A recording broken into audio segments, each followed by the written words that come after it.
Hi, it's Dave, Extra Motorworks. Today we've got a 2010 Ford Mondeo in. Lack of power, no smoking, just a real lack of power. So we're going to do a diagnostic on it and see what's going on. Right, so we're into the codes. We've got a P244C, cat temperature too low during regeneration. We've done a couple of these before.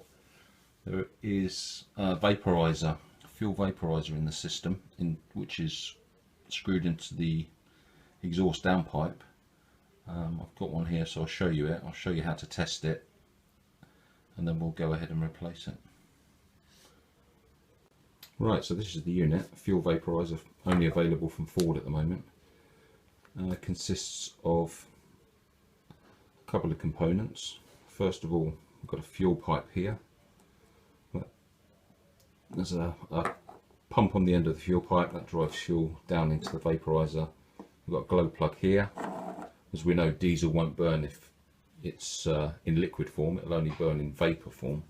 So this vaporises the fuel, this glow plug heats the fuel up, gets pushed into the exhaust system itself through that small hole, and you get a vapour going down into the DPF, and that just helps burn the soot off in the DPF. So the way we're testing these, first of all, we're checking the pump with the diagnostic equipment, make sure the pump's pumping. That should pump at 4 kilohertz, so 4 times a second. It'll pulse the fuel into the unit at 4 times a second. So we can drive that pump with the diagnostic equipment. We're checking for an earth, just to make sure that the earth is solid.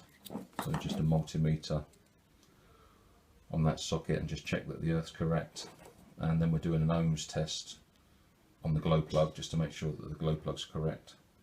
So we've done all that, and basically on the old unit the glow plug itself was burnt out. We have had them in the past where we put a MITI-vac onto the fuel supply and found that there's a blockage in here somewhere.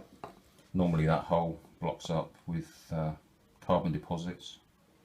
You can clean them out, but if it's got that far, you're probably going to find the glow plug's had it anyway. So the best thing is to replace the whole unit. So there you go, that's it. It's fairly straightforward to replace. It's fairly obvious where it is. Not the easiest thing in the world to get out, but they do come out, they do get replaced. Clear the codes and off you go. But that's what it is, that's what it does.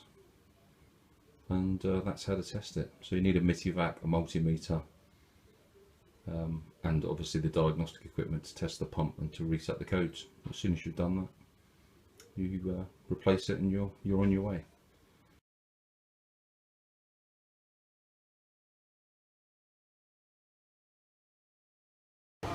Right, so we've got the diagnostic equipment to prime the pump and it won't prime it, so I've back probed the plug into the pump. We don't seem to have any voltage going to that, so we're just going to check the fuses, make sure the fuses are okay, and then recheck.